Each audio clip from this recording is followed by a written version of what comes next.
If you were to ask anyone, what is the best MCU trilogy? There's one common answer: Captain America. And Guardians. But that's a discussion for another day. I've actually seen this movie before, and I remember it being pretty good. Though unfortunately, this might be the low point of the trilogy, because the sequels are common contenders for the best movies in the MCU. So yeah, you're kind of bound to be in the shadows when your successors are so monumentally acclaimed. Anyway, hello everyone, I'm Marvin, host of Part-Time Opinions, and I'd like to beg you to please join my Patreon. You get early scripts and unaltered videos. Please, I forgot to advertise this in like the last 3 videos. Please somebody subscribe. The movie starts with some government agents going to hang out in the Arctic. In the process, they find a very unique shield, and the movie cuts to black. In the year 1842, Agent Smith shows up to a village in Norway. He's looking for the Tesseract, that thing we saw at the post-credit scene of Thor. I kid, of course. This character isn't Agent Smith. His name is in fact Johann Schmidt. Coincidences really do happen in weird places. Anyway, he gets the Tesseract, which he calls the Jewel of Odin's treasure room. Fitting enough, it was hidden behind the mural of Yggdrasil. Oh yeah, he kills this random old man. Anyway, we cut to the good old US of A. To Steve Rogers. He's trying to sign up for the army and is rejected because, look at the guy. Clearly, he's the guy who told Rowley to hit that second tower. Steve goes to see a movie where they advertise the US Army, and here, through Steve's expressions, we get to see a little of his motivation. Steve feels like he should do more for the country, more for the people around him. Everybody else is willing to go to the front lines to fight for their country, fight for their friends, fight for their family, while his skinny ass is forced to sit back and watch their efforts from a theater. Anyway, some guy's being an asshole in the theater, so Steve tells him to shut up, to which he is beat the shit out of. I can do this all day. Ah, the MCU staple. Anyway, Bucky shows up. He's Steve's best friend, who's been trying to get him to give up on enlisting because, well, he doesn't want him to die. But as stated previously, Steve has this sorta survivor's guilt, which is only fueled further by the fact that Bucky is being deployed tomorrow. To celebrate his last night, Bucky takes Steve to the Stark Expo.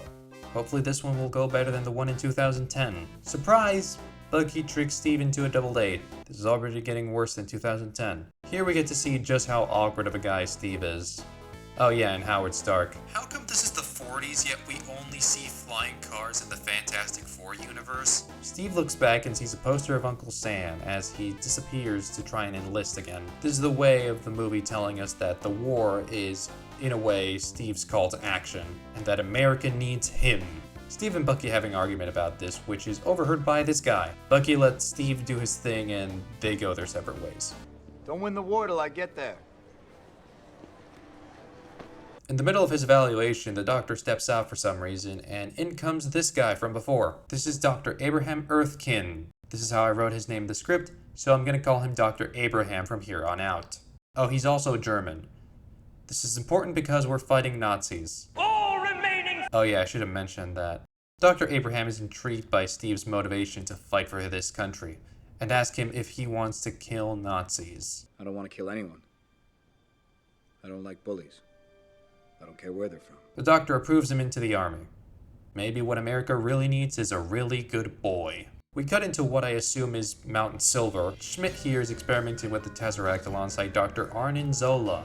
They managed to extract its energy into a canister, a discovery that they think will change the world, the war, and the two. They don't mention the two, but I assume it changes that too. Here we meet Agent Carter, a woman who Steve finds very pleasant. So do I. We also meet Colonel Phillips. We are going to win this war because we have the best men. Who I think is a bit mean. We'll personally escort Adolf Hitler to the gates of hell. Okay, that's a really cool line. Here we get a little montage that shows Steve isn't exactly physically capable or well liked. But we also get to see his strength lies in his cunning and heart. We also get to hear Colonel Phillips' disappointment in the fact that Abraham picked Steve for their project, which took a lot of effort to set up, but Abraham believes that Steve is the right one. Steve and Abraham have a talk about his time in Germany. He tells him about Johann Schmidt, the head of Hydra, Hitler's scientific research division, and a member of the Inner Circle. He explains that Hitler and Schmidt share a fan of the occult and mystical, but that only Johann actually believes in it, which is actually based in real history, by the way. For him, it is real. He has become convinced that there is a great power hidden in the earth, left here by the gods. Boy, I wonder what god could have left it here. Apparently, Abraham had a formula that made people into superior men, but due to the serum being incomplete, Johann kinda... that. The serum apparently amplifies everything the person feels, including their ideals. Abraham makes Steve promise he won't change, and Steve accepts. In the meantime, Schmidt finds out that Abraham is in America and sends people to kill him. A bit later on, Peggy and Steve are in a car together heading to a US Army secret base. Here, Steve speaks about how he doesn't really know how to talk to women, and how he's waiting to see if he could find the right partner. Anyway, they enter the facility and Steve gets ready for the procedure. Also, there's this Clark Kent looking ass. I don't know why he's here, but it's for some stupid reason. Howard Stark is here! Just thought I'd establish that. The procedure begins, and since this was the olden days, everything takes longer than it should. It's extremely painful, but Steve has become a stud. Everybody is in awe, not just because of how well the procedure worked, but because of how beautiful this man is. The world wouldn't see a man so beautiful until 2013. How do you like Brooklyn now, Senator? I can think of some folks in Berlin who are about to get very nervous. Huh. Hey, is it just me, or... Bizarro here is looking kinda... nervous. Dr. Abraham is shot and killed by Ultraman, who steals a machine gun and a car as he runs away, but Agent Carter shoots his driver in the head. He steals a second car because why not? Fuck the Americans. Carter's about to shoot him with what I assume is a kryptonite bullet, but she's about to be run over, so Steve comes in to save her. With his new perfect body, Steve runs after the man, and I mean, he really runs. The guy gets on top of the car, dodges bullets point blank, and just as Superman kidnaps a kid, because fuck, damn the kids, am I right? Steve goes into the dock to stop him, and boy is it the luckiest, unluckiest day of his life, because Clark here ran out of bullets and throws the kid in the water. Superboy Prime gets in his submarine, but Steve decides to humiliate any Olympic medal winner that's related to swimming and catches up to the thing. Jesus Christ, dude, you're Captain America, not fucking Batman. Steve destroys the serum Clark stole and asks him who he is. The first of many. Cut off one head. 2 more shall take its place. Hail, Hydra! Well, that's a threat if I ever heard one. Back in Mount Silver, turns out Hitler is tired of Red Skull not giving him any fucking weapons. And turns out Red Skull is tired of Hitler's bullshit too. Just not in the same way everybody else is. So he severs ties with the Nazis and becomes the sequel to the Nazis Reloaded, otherwise known as Hydra. Steve is mourning the loss of the only person who believed in him, and Howard Stark and Peggy are being deployed to the front lines to fight against Hydra, because a Nazi sneaking into the US is kind of a big deal, you know? Anyway, despite the serum working fantastically, Steve is left in the dust, because I guess he's just not enough. But this senator here has another idea. Makes Steve dedicate himself to bigger and better things. Marketing. Here we get a montage where Steve gives hope to the people of America. And while not motivated at first, it's clear that it satisfies him to bring hope to people's hearts. There were comics, theatrical performances, even movies! Oh, this must be Snyder's version of Captain America. Is this chick important? What is she, like some Empress of the Stars or something? Anyway, everything is going great for Steve, until they send him on a presentation to the front lines. Safe to say it was the equivalent of putting a bunch of critics in a room and telling them they're going to see Oppenheimer and playing My Little Pony. Here we see a little bit of Steve's drawing, which is actually his main job in the comics. Peggy shows up to catch up a bit with Steve. She mentions that the soldiers here are what remained of the 107th, the faction that Bucky was assigned to. After confirming he's either captured or dead, and a pleasant conversation with the Colonel, Steve decides he's not going to let his bro die, and with the help of Peggy and Howard, he manages to get close enough to the facility. Do you... fondue? Actually, I don't know what fondue is either. What the fuck? That's just melted cheese! After some minor inconveniences, Steve jumps off the plane and sneaks into the facility, which is really funny because none of the Nazi soldiers recognize the vibrant colors of red, white, and blue alongside the big-ass stars on the shield.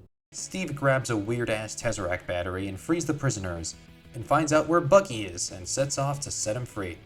I've knocked that Adolf Hitler over 200 times. Anyway, Hydra is a bunch of incompetents, and these guys have so many prisoners that even with disintegration guns, they are defeated.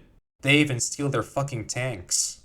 Schmidt realizes that they're so incompetent that he presses the self-destruct button. Shit, I would too! As he gets the Tesseract to leave, Steve runs into Armin. Anyway, Steve finds Bucky, who has been experimented on in some way, and he finds a map of all the Hydra bases. Speaking of bases, the one they're currently in is blowing the fuck up. Steve has a small encounter with Schmidt, in which...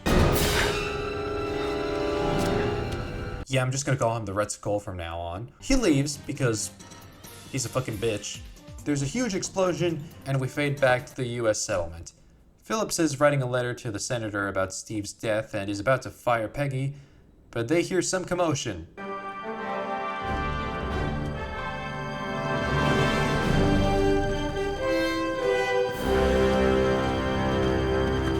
After humiliating DC before Man of Steel even came out, Steve requests a medical attention for the soldiers. It should have been me, not him!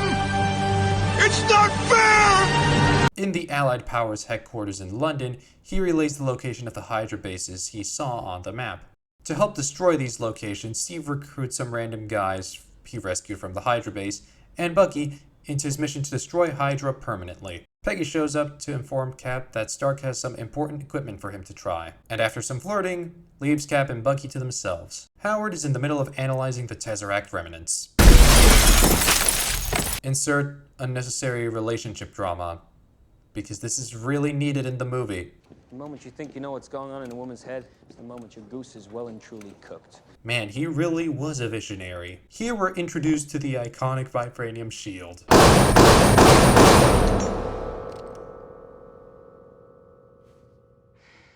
Yes, I think it works. Thank you, Peggy. We are treated to a montage where Cap destroys several Hydra bases, sparking a new, more military costume. There's this very funny shot where Steve has a picture of Peggy in his compass, and he tries to cover it up from the cameraman like a modern-day celebrity. On to more important matters. Cap and his friends have intercepted a train where Arnim is traveling. These guys have Tesseract-enhanced weapons, which proves a big problem for Steve and Bucky. One of them catch Cap and Bucky by surprise, and when they try to fight back, Bucky finds himself falling off the train. But not to worry, Captain America is here to... Zola is kidnapped, and Colonel Phillips deduces his true motives. Here's my brilliant theory. You want to live. Zola reveals that Red Skull's target is the whole world, and that he walks in the footsteps of the gods. I wonder who left those stupid-ass footprints for him to find. Man, they really wanted to make Nazis without making Nazis. Steve mourns the loss of Bucky, his closest friend. Before the world knew him as Captain America, the man who punched Hitler in the jaw several times a week, James Barnes knew him as Steve Rogers, a kid who couldn't help himself from getting beat up by assholes in Brooklyn. And so, in honor of his best friend, he vows to take out Hydra. Turns out the last Hydra base is located at Mount Silver. Oh, that makes sense. Cap decides that the best option is going in guns blazing. Unfortunately, he's captured by Hydra kinda instantly. Red Skull asks Steve what made Abraham choose him for the serum, and instead of giving him a whole spiel about being a better person, Steve just says, nothing. Red Skull just fucking sucks. Unfortunately, Steve was just a distraction, and the army shows up, and then Steve gets distracted. Red Skull boards his ship, ready to execute his plan, but Peggy and Phillips give Steve a lift, and they go off to catch up. Keep it steady! Wait!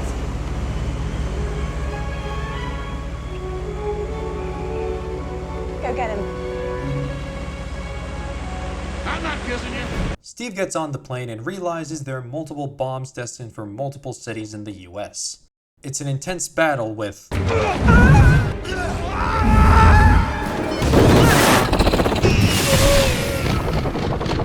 Jesus Christ. You son of a bitch. Anyway, Cap makes it to Red Skull, and the final fight is kinda underwhelming, I must say. Anyway, the Tesseract and stabilizes, and Red Skull dies? Maybe it will be important later. Cap grabs control of the ship. He makes contact with the Hydra base where his friends are. Steve talks to Peggy. The plane is going too fast. There's nowhere safe for it to land. It's carrying multiple bombs with it. And in this moment, Steve realizes he has no choice. This is genuinely the most emotional the MCU has gotten me so far. If you watch any of my Amphibia videos, you know I'm a sucker for bittersweet endings. I'm not gonna play this scene, not just because of copyright reasons. This scene alone is worth the whole movie.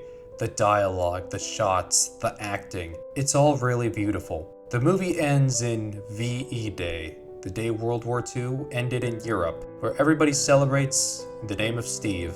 Meanwhile, Howard Stark manages to get the Tesseract back, fell out of the ship before it landed. Peggy looks over Steve's files and sees a little man from Brooklyn, a little guy whose heart, sacrifice, and efforts changed the world forever. Steve wakes up in a room. A woman walks in. Everything looks very familiar, but something's wrong. The game on the radio. He was there. The woman summons the guards, but Steve manages to escape. He runs until he stumbles into Times Square, where he is surrounded by Nick Fury and his agents. And it's revealed that Steve was asleep for 70 years. You gonna be okay? Yeah, I had a date. The first Avenger, in my opinion, is Marvel's most tragic movie. It's genuinely sad all the characters had to go through and all they had to lose just to win. And yes, I know what comes later, but it's genuinely sad how Steve sacrifices everything in his journey for the greater good. I will say I would have liked more scenes between him and Bucky, but I think it's fine as is. What I will complain about is that he looks really weird when he's small in some shots. Like, that's not Chris Evans' real body. And I will also say the relationship drama is really pointless. There are 2 scenes dedicated to it in the whole movie, and it serves no purpose. Besides that, this movie's great. It probably has the best story of Phase 1. The action is fine, pretty good in some aspects, but falls short in some others. The acting is fantastic, the writing is stellar, and overall, the first Avenger gets a 9 out of 10. I was very close to giving this movie a 10, but I still think it has some details that don't make it perfect, but it's amazing. And before we move on, I would like to end this review with a question. It's about an idea. Do you think you can make gold from dirt?